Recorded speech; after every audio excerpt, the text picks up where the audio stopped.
तर विद्यार्थी मित्रांनो, काल आपण थर्मोडायनामिक प्रॉपर्टीची थर्मोडायनामिक टॉपिकची सुरुवात केली. त्याच्यामध्ये पाहिलं आपण थर्मोडायनामिक्स म्हणजे काय, परत केमिकल थर्मोडायनामिक्स पाहिलं, limitations of thermodynamics, concept of thermodynamics या बाबींचा अभ्यास केला. मग त्या कन्सेप्ट ऑफ थर्मोडायनामिक्स मध्ये आपण पाहिले थर्मोडायनामिक्सचे एकूण 3 कन्सेप्ट आहेत. There are 3 concept of thermodynamics: system, surrounding and boundary. पहिला कन्सेप्ट आहे सिस्टीम, दुसरा कन्सेप्ट आहे सराउंडिंग आणि तिसरा कन्सेप्ट आहे बाउंड्री. पहिला concept system. Portion of the universe chosen to study the thermodynamic properties is called as system. त्या universe मधला आपण थर्मोडायनामिकच्या प्रॉपर्टीचा अभ्यास करण्यासाठी जो पोर्शन सिलेक्ट केलेला आहे, जी जागा निवडलेली आहे, त्या जागेला म्हणायचं असते सिस्टीम. दुसरा कन्सेप्ट आला सराउंडिंग. मग जी जागा सिलेक्ट केलेली आहे ती जागा जर सिस्टीम असेल, समजा हा एवढा पोर्शन सिलेक्ट केलाय आपण थर्मोडायनामिकच्या प्रॉपर्टीचा अभ्यास करण्यासाठी, तर हे झालं सिस्टीम. मग जी काही बाकीची जागा असते, त्याच्या अवतीभोवतीची जी जागा असते, त्याला म्हणायचं असते surrounding. The portion excluding system. सिस्टीमला वगळून जी जागा असेल त्या जागेला म्हणायचं असते सराउंडिंग. तिसरा कन्सेप्ट बघितला आपण बाउंड्री.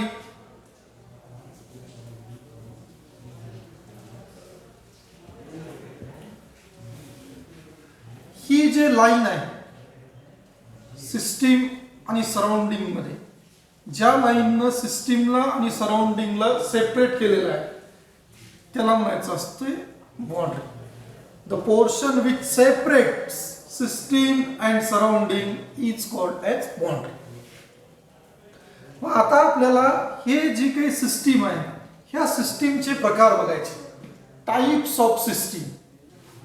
सिस्टीमचे एकूण 5 प्रकार आहेत. पहिला सिस्टीमचा प्रकार आहे ओपन सिस्टीम. दुसरा सिस्टीमचा प्रकार आहे क्लोज्ड सिस्टीम. तिसरा सिस्टीमचा प्रकार आहे आयसोलेटेड सिस्टीम. चौथा सिस्टीमचा प्रकार आहे होमोजिनियस सिस्टीम. पाचवा सिस्टीमचा प्रकार आहे हेट्रोजिनियस सिस्टीम. आता पहिला प्रकार बघू आपण, ओपन सिस्टीम. ज्यावेळेस एखादी सिस्टीम काय एक्सचेंज करते, system which exchange both matter and energy with its surrounding. Surrounding सोबत ज्यावेळेस सिस्टीम मॅटर आणि एनर्जी दोघांनाही जर एक्सचेंज करत असेल, तर त्यावेळेस त्याला म्हणायचं असते ओपन सिस्टीम. म्हणजे बघा कसं, a system which exchange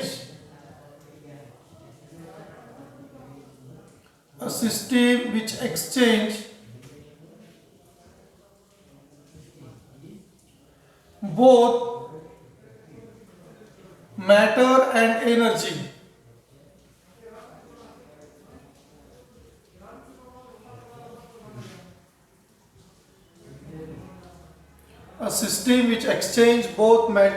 energy with its surrounding.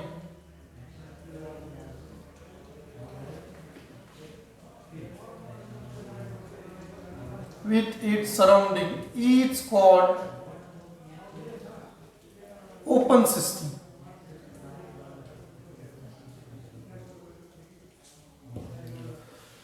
Matter आणि एनर्जी ज्या सिस्टीम एक्सचेंज करून घ्यायली, मॅटर आणि एनर्जी ज्या सिस्टीम काय करायला, मॅटर आणि एनर्जी दोघांना एक्सचेंज करून घ्यायला सराउंडिंग सोबत. आता हे आपलं portion of the universe choose to study thermodynamic property, हे झालं सिस्टीम. त्याच्या सभोवतालची जागा surrounding.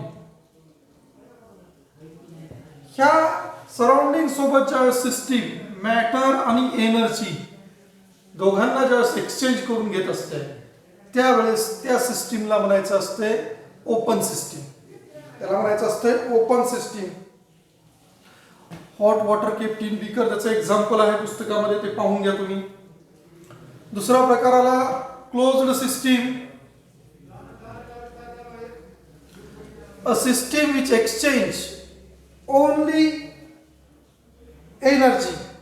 A system which exchange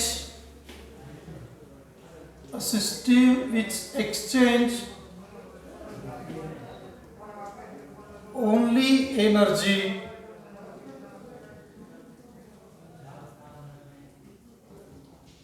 not matter.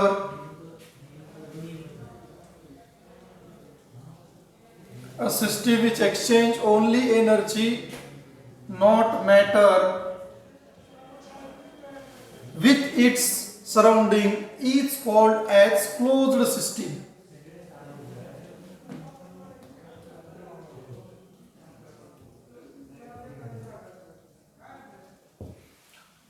दुसरी सिस्टीम जे आहे क्लोज्ड सिस्टीम, त्या क्लोज्ड सिस्टीम मध्ये काय होणार, फक्त एनर्जी एक्सचेंज करणार सिस्टीम सराउंडिंग सोबत. System exchange only energy, not matter, with it surrounding. त्यावेळेस त्याच सिस्टीमचं नाव होतंय क्लोज्ड सिस्टीम. हा झाला दुसरा प्रकार. तिसरा प्रकार आला isolated system.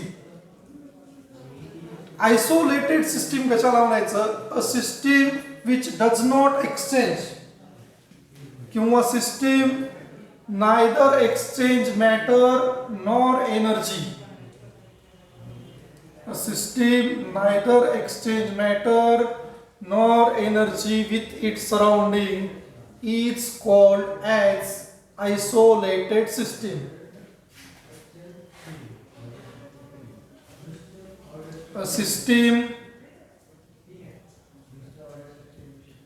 can neither exchange matter. A system can neither exchange matter nor energy with its surrounding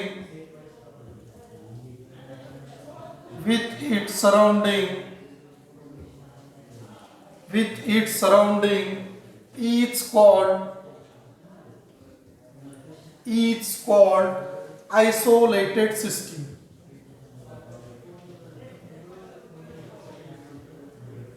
Is called isolated system. ज्यावेळेस एखादी सिस्टीम आपल्या सराउंडिंग सोबत काहीच एक्सचेंज करत नाही, मॅटर पण एक्सचेंज करत नाही आणि एनर्जी पण एक्सचेंज करत नाही, त्यावेळेस त्या सिस्टीमला म्हणायचं असतंय आयसोलेटेड सिस्टीम.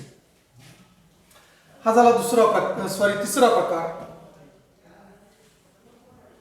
नंतरचा चौथा प्रकार आला होमोजिनियस सिस्टीम. होमोजिनियस सिस्टीम म्हणजे काय,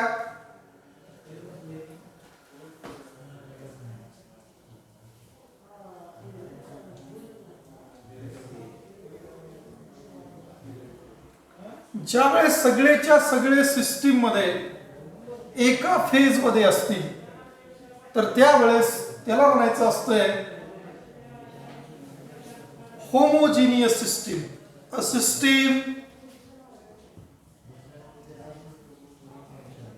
अ system which is uniform throughout.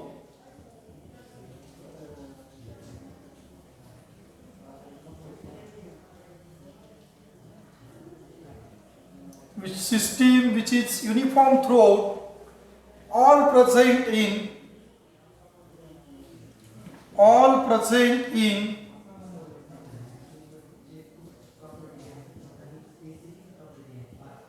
single phase.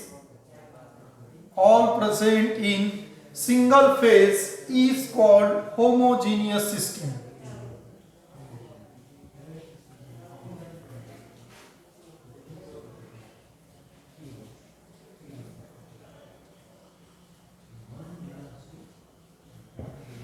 ज्यावेळेस सिस्टीममध्ये सगळेच्या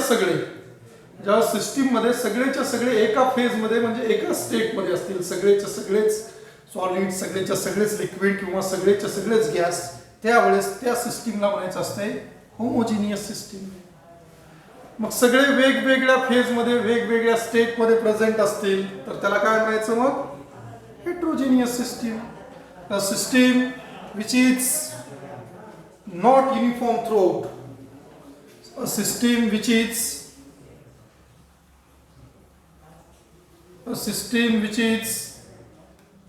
not uniform throughout.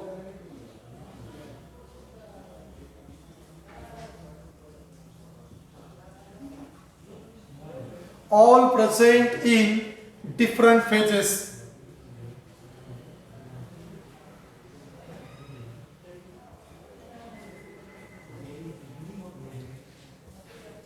Is called heterogeneous system. Is called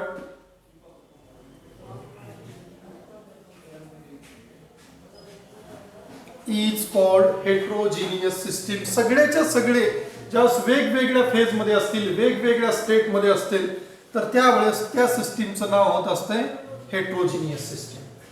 हे झाले सिस्टीमचे 5 प्रकार: open system, closed system, isolated system, homogeneous system, heterogeneous system. आता आपल्याला बघायचंय properties of system. There are 2 properties of system. सिस्टीमची पहिली प्रॉपर्टी आहे इंटेन्सिव्ह प्रॉपर्टी आणि दुसरी प्रॉपर्टी आहे एक्सटेन्सिव्ह प्रॉपर्टी. पहिली प्रॉपर्टी इंटेन्सिव्ह प्रॉपर्टी, पहिली एक्सटेन्सिव्ह प्रॉपर्टी आणि दुसरी इंटेन्सिव्ह प्रॉपर्टी. पहिली property extensive property,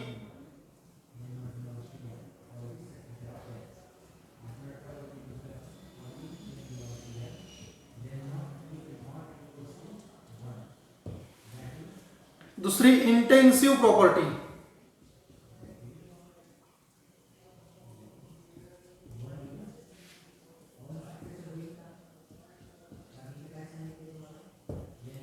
properties of system म्हणायचं ना.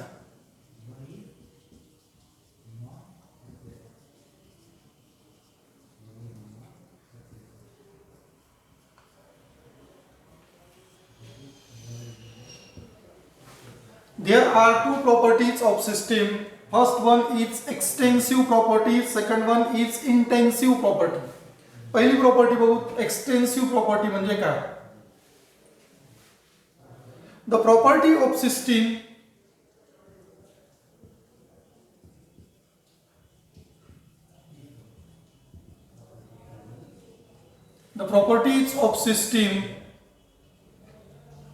which depends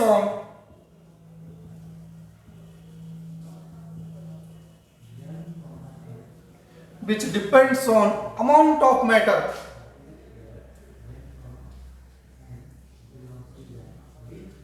Which depends on amount of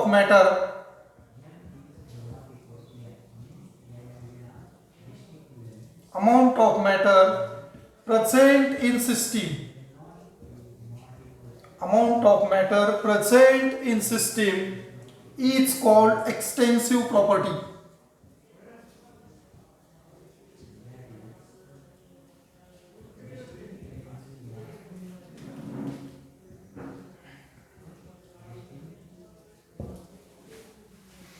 ज्यावेळेस एखाद्या सिस्टीमची प्रॉपर्टी किती अमाऊंट ऑफ मॅटर प्रेझेंट आहे किंवा किती क्वांटिटी ऑफ मॅटर प्रेझेंट आहे सिस्टीममध्ये, त्याच्यावर ज्यावेळेस अवलंबून असेल ती प्रॉपर्टी म्हणजे त्याला म्हणायचं extensive property. The property of system which depends on amount of matter present in system किंवा quantity of matter present in system, किती अमाऊंटमध्ये किती क्वांटिटीमध्ये मॅटर प्रेझेंट आहे सिस्टीममध्ये, त्यावेळेस ती जी प्रॉपर्टी असेल त्या प्रॉपर्टीला म्हणायचं असतं एक्सटेन्सिव्ह प्रॉपर्टी. मग आता त्याच्यामध्ये कोणतं आलं?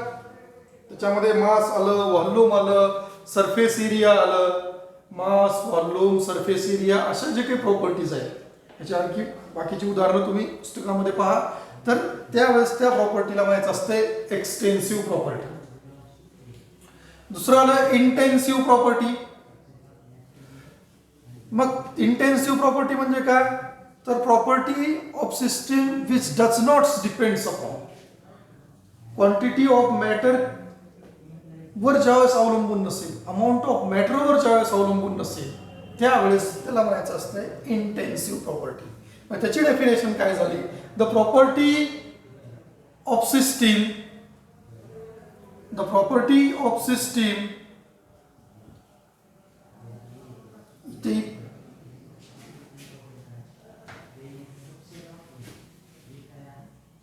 ही property sorry the property of system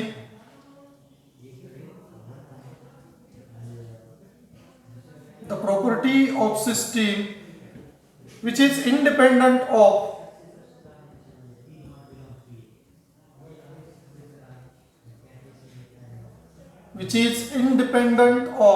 property of system which is independent of amount of matter, independent of amount of matter, independent of amount of matter present in system is called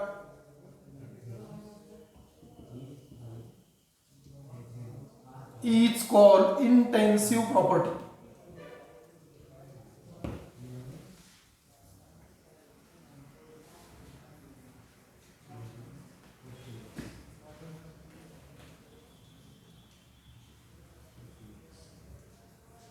temperature, molarity असेल, temperature, molarity अशा ह्या ज्या काही property आहेत, melting point, temperature, molarity, melting point, boiling point, अशा प्रॉपर्टीला म्हणायचं असते intensive property. म्हणजे ज्या प्रॉपर्टी काय असणार, इंडिपेंडंट असणार कशावर, अमाऊंट ऑफ मॅटर म्हणजे quantity of matter present in सिस्टीमवर. हे झाल्या प्रॉपर्टीज ऑफ सिस्टीम. याच्यानंतर बघू आपण स्टेट फंक्शन.